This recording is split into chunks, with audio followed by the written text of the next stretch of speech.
प्रामुख्याने महाराष्ट्रामध्ये गव्हर्मेंट पॉलिटेक्निकचं रूप बदलावं, म्हणजे त्याला आपण स्ट्रक्चरली स्ट्रेंथन करावं, रंगरंगोटी करावी. प्रामुख्याने मुलींच्या हॉस्टेलचे आणि दोन्ही मुलांच्या हॉस्टेलचे टॉयलेट्स नीट करावेत, असा एक गेले 5-6 महिने मी खूप आग्रह धरतो आहे.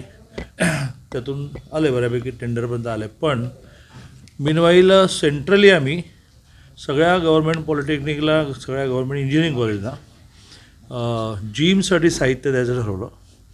हा माननीय मोदीजींचा, देशाचे पंतप्रधान माननीय मोदीजींचा हा मोठा आग्रह आहे की शरीर आणि मन हे सगळ्यांचं मजबूत असलं पाहिजे. 2047ला देशाच्या स्वातंत्र्याला 100 वर्ष पूर्ण होतील. त्यावेळचा भारत जो ते व्हिज्युअलाइज करतायत आणि त्यांनी दिशा दिल्यामुळे आपण सगळे व्हिज्युअलाइज करतो की जगातला क्रमांक 1चा देश हा व्हावा. क्रमांक 5वर आपण गेलो आर्थिकदृष्ट्या. येत्या 4-5 वर्षातच क्रमांक 3वर जाऊ, अशा वेगाने आपली अर्थव्यवस्था पुढे चालली आहे. तर त्यात त्यांनी शरीर आणि मन मजबूत राहण्यासाठी सर्व लेवलला प्रयत्न केले पाहिजेत. मग त्यातून त्यांनी योगाचा आग्रह धरला, जो आग्रह सगळ्या जगाने मान्य केला. त्या आग्रहाचा भाग म्हणून आम्ही सगळ्या महाराष्ट्रातल्या पॉलिटेक्निक इंजिनिअरिंगला व्यायामाचं साहित्य दिलं आहे. ते गव्हर्मेंट पॉलिटेक्निकचं आज माझ्या हस्ते लोकार्पण होणार आहे. इथल्या विद्यापीठामध्ये काही अशीच हॉस्टेल वगैरे झाली, त्याचे उद्घाटन आहेत. शिक्षण संस्था चालकांबरोबर नवीन शैक्षणिक धोरणामध्ये ज्या खूप चांगल्या गोष्टी आलेल्या आहेत त्या इम्प्लिमेंट करताना काही अडचणी असतील त्यावर इंटरॅक्शन आहे. आणि सगळ्यात महत्त्वाचं म्हणजे खूप चांगला सोशल प्रोजेक्ट हा इथे केशवसृष्टी म्हणजे केशव प्रतिष्ठान यांनी जो करला आहे तो आहे की रेल्वे स्टेशन्सवर पळून येणारी मुलं जी सापडतात तर त्यांचं काउन्सिलिंग करून त्यांना पुन्हा आपापल्या घरी पाठवण्याची एक फार मोठी योजना रेल्वे पोलिसांची असते. त्याला वेगळ्या संस्था मदत करतात. तसं इथलं केशव प्रतिष्ठान इथे खूप चांगलं काम करते आहे. रेल्वे ट्रॅकला लागून मी पूर्वी 80ला ह्या जिल्ह्यात पूर्ण आलो असताना एका कार्यकर्त्याने मला ती बिल्डिंग वापरायला दिली होती. माझ्या डोक्यात ते होतं की आपण इथे राहिलो तर ही बिल्डिंग अन्य कोणी विकत घेण्याच्या वेळी सामाजिक कामासाठी विकत घेतली गेली पाहिजे.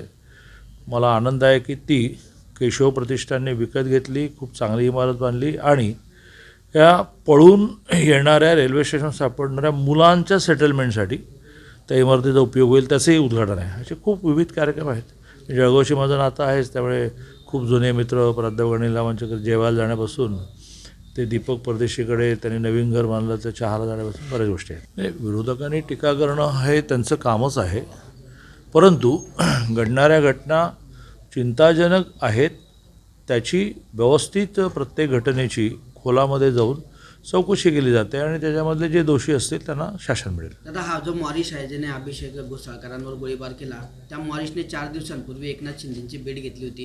एकनाथ शिंदे हे इतके लोकप्रिय मुख्यमंत्री आहेत.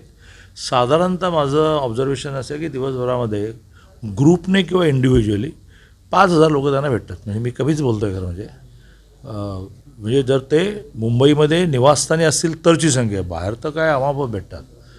आणि त्यांचं हे वैशिष्ट्य आहे ते प्रत्येक माणसाची दखल घेतात. मग तो माणूस फोटो काढतो म्हणतो, तो माणूस निवेदन देतो म्हणतो, बऱ्याच वेळेला तो फोटो काढतो म्हणत नाही पण तो गर्दीत उभा असताना फोटो काढला जातो. त्यामुळे त्यांना भेटलं म्हणजे त्यांचे काही संबंध आहेत असा निष्कर्ष काढणं चुकीचं आहे. राऊत म्हणतात की गुंडांची टोळी जी आहे ती सक्रिय होते सरकारमध्ये. याच फोटोवरून राऊत काय म्हणतात याच्याकडे बहुधा हळूहळू लोक लक्ष देईनासे झालेले आहेत. आदित्य ठाकरे म्हणत आहे गँग लीडरच मुख्यमंत्री आहे ते गुंडांना वाचवत आहे, असं आदित्य ठाकरे म्हणत आहे. त्यांनी म्हटलं की ह्या लोकशाहीमध्ये लोकशाहीची ब्युटी, सुंदरता अशी आहे की कोणालाही काही म्हणण्याचा अधिकार आहे. त्याचं काही तोंड आपण धरू शकत नाही. त्यामुळे कोण काय म्हणालं यावर मी टिप्पणी करण्यात काही पॉईंट नाही. दादा, काल पुण्यामध्ये तुम्ही बोलताना एक वक्तव्य केलं होतं. पुण्यामध्ये बोलताना मी पुण्यात काल नव्हतोच. भाषण करता मुख्यमंत्री एकनाथ शिंदे असताना जो विकास महाराष्ट्राचा झाला तो त्यानंतर झाला नाही कारण सरकारला दुष्ट लागले असं तुम्ही बोलले होते. नाही तुम्ही सगळेजण जरा थोडा अभ्यासपूर्ण बोलायला पाहिजे. 14 ते 19 महाराष्ट्राचे मुख्यमंत्री देवेंद्रजी असताना जो विकास झाला त्या विकासानंतर सरकार 19ला यायला पाहिजे होतं, पण दृष्ट लागते तशी दृष्ट लागली, सरकार आलं नाही. त्यामुळे विकास 33 महिने ठप झाला. तो एकनाथ शिंदे महाराष्ट्राचे मुख्यमंत्री झाले, देवेंद्रजी उपमुख्यमंत्री झाले, अजितदादा मुख्यमंत्री झाले, उपमुख्यमंत्री झाले. या सरकारमध्ये पुन्हा वेगाने सुरू झाला. 14 ते 19 विकास झाला, 19 ते 22 तो ठप झाला. का तर सरकार आलं नाही, दृष्ट लागली, आणि 22ला सरकार आल्यानंतर आता तो विकास पुन्हा वेगाने सुरू झाला. सगळ्यात प्रश्नांना उत्तर देण्याइतकं मी सर्वज्ञ नाही. जय हिंद, जय महाराष्ट्र. मुख्यमंत्र्यांचा वाढदिवस आहे. दादा, मुख्यमंत्र्यांचा वाढदिवस आहे आज, काय शुभेच्छा द्याल? मुख्यमंत्र्यांचा आज वाढदिवस आहे. थोड्या वेळाने मी त्यांना फोन करणार आहे. काल रात्री एका कामाच्या निमित्ताने बोलणं झालं. मी त्यांना खूप शुभेच्छा देतो. एक अतिशय संवेदनशील मुख्यमंत्री महाराष्ट्राला मिळाले आहेत. त्याचं एक उदाहरण मला ह्या निमित्ताने देण्याचा मोह होतो की एके दिवशी रात्री 2ला मला त्यांचा फोन आला. मी घाबरून जेव्हा स्क्रीनवर पाहिलं की CM, तर मी घाबरून त्यांना विचारलं की काय झालं. ते म्हणाले आत्ताच परभणीला एका मुलीने आत्महत्या केली, चिठ्ठी सापडली.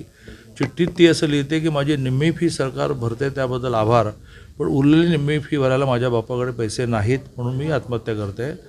तर दादा, ही चिठ्ठी सापडल्यानंतर माझं मत आहे की उद्या सकाळ होता होता आपल्याला ही घोषणा करायची की महाराष्ट्रातल्या एकाही मुलीला एकाही कोर्सची फी भरावी लागू नये. तू शिक्षण मंत्री म्हणून याचं कॅल्क्युलेशन कर. मग दिवसभरात त्यांचा 4 वेळा फोन आला की ते कॅल्क्युलेशन झालं का, कॅल्क्युलेशन. मग मी कॅल्क्युलेशन करून त्यांना सांगितलं नथिंग डुईंग, करून टाकायची, घोषणा करून टाकायची.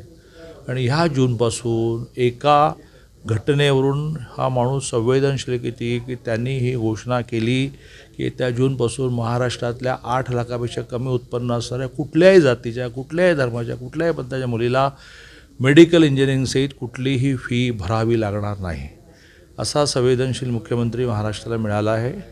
मिळाला आहे एकेरीत बोलतो, कारण जेव्हा प्रेम असतं त्यावेळेला म्हणतो ना, आईला आपण अहो आई नाही म्हणत, अगं आई म्हणतो ना, तसं आम्ही प्रेमाने म्हणतो की असा मुख्यमंत्री महाराष्ट्राला मिळाला आहे. त्यांना खूप आयुष्य लाभू देत. त्यांची व्हिजन जी आहे, दृष्टी आहे, ती खूप विकसित होत आहेत महाराष्ट्राच्या विकासासाठी. आणि सगळ्यात महत्त्वाचं म्हणजे त्यांच्या नेतृत्वाखाली भारतीय जनता पार्टी, शिवसेना, राष्ट्रवादी आणि अनेक सहयोगी पक्ष, 14 सहयोगी पक्ष आता झाले, अशांची जी महाविकास आघाडी आहे, अशांची जी महायुती आहे, ही महायुती, तुम्हाला पुन्हा एकदा चुकून महाविकास म्हटली त्याच्यावर दिवसभर चालवाल, तर अशी जी महायुती आहे त्या कारण त्या महा शब्दाला महत्त्व आहे ना, अशी जी महायुती आहे जवळजवळ 14 पक्षांची, माननीय एकनाथजींच्या नेतृत्वाखाली ही महायुती लोकसभेमध्ये भरघोस यश मिळू देत. आता आम्ही 45 म्हणत नाही, आता आम्ही 48 म्हणायला लागलो.